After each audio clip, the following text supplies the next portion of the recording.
হাকিমুল উম্মত মুজাদ্দিদে মিল্লাত শাহ মাওলানা আশরাফ আলী থানভী রহমতুল্লাহ লিখছেন যে উম্মতের উপরে নবীর এক হক সব উম্মতের উপরে যে এরা হৃদয়ের মধ্যে এক চিন্তা করবে, এক কামনা করবে যে রসুলে পাক সাল্লাল্লাহু আলাইহি ওয়াসাল্লামকে যদি স্বপ্নে দেখতে পাইতাম। এই যে হৃদয়ের মধ্যে এক ভালো চিন্তা, এই ভালো চিন্তাও মানুষকে ভালো মানুষ বানায়। কখনো কখনো ভালো চিন্তাও মানুষকে ভালো মানুষ বানায়। শুধুই কি ভালো মানুষ না, অনেক বড় ভালো মানুষ বানায়, অনেক বড় ভালো মানুষ বানায়। কখনো মন চায় যে একটু ভুল বিচ্যুতি করি, একটু গুনাহের মধ্যে লিপ্ত থাকি, একটু গীবত করি, কুদৃষ্টি করি। আহা, তখন চিন্তা করা, আমি না ভালো মানুষ হব, আমি না রসুলে পাক সাল্লাল্লাহু আলাইহি ওয়াসাল্লামকে স্বপ্নে দেখার জন্য অপেক্ষায় আছি। সুন্নতওয়ালা জিন্দিগি করতেছি, তাকওয়াওয়ালা জিন্দিগি করতেছি, দুরূদ শরীফ পড়তেছি, ইস্তিগফার পড়তেছি, দোয়া কান্নাকাটি করতেছি। আজকে যদি ভুল বিচ্যুতি হয়ে যায়, আহা, না জানি আমার রব আমার উপরে অসন্তুষ্ট হয়ে যাবে, রব আমার উপর অসন্তুষ্ট হয়ে যাবে। পরে যদি রসুলে পাক সাল্লাল্লাহু আলাইহি ওয়াসাল্লামকে স্বপ্নে না দেখতে পারি, তো এই কথা চিন্তা করে গুনাহ থেকে বিরত থাকা, গুনাহমুক্ত জীবন গড়া। আর আমরা যখন গুনাহমুক্ত জীবন গড়ব, তখনই তো আমরা ভালো মানুষ হব।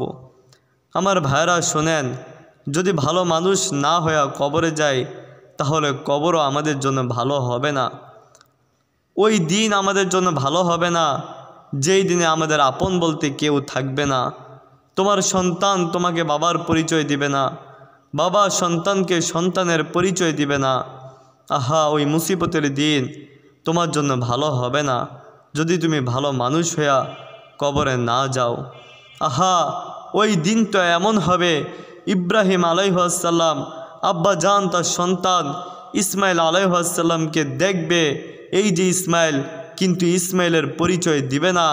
ওই ইয়াকুব আলাইহিস সালাম ইউসুফকে দেখবে, কোন ইউসুফ, যেই ইউসুফের জন্য পৃথিবীর জমিনে কান্না করতে করতে চোখের কালো মণিটাকে সাদা বানায় ফেলাইছে।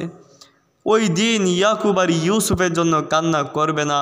ওই দিন ইয়াকুব রব্বি ইয়া নফসি, রব্বি ইয়া নফসি বলবে, আল্লাহ আমি ইয়াকুবের কি উপায়। আজকে ইয়াকুব ইউসুফের জন্য চোখের পানি ফেলে না, আজকে ইয়াকুবের জন্যই চোখের পানি ফেলে। আজকে ইয়াকুবের কি অবস্থা হবে, যেই দিন নবীরা পর্যন্ত ইয়া নফসি করবে। আহা, ওই বিপদের দিনে তোমার ভালো হবে না যদি তুমি ভালো মানুষ না হইয়া তারপরে কবরে যাও।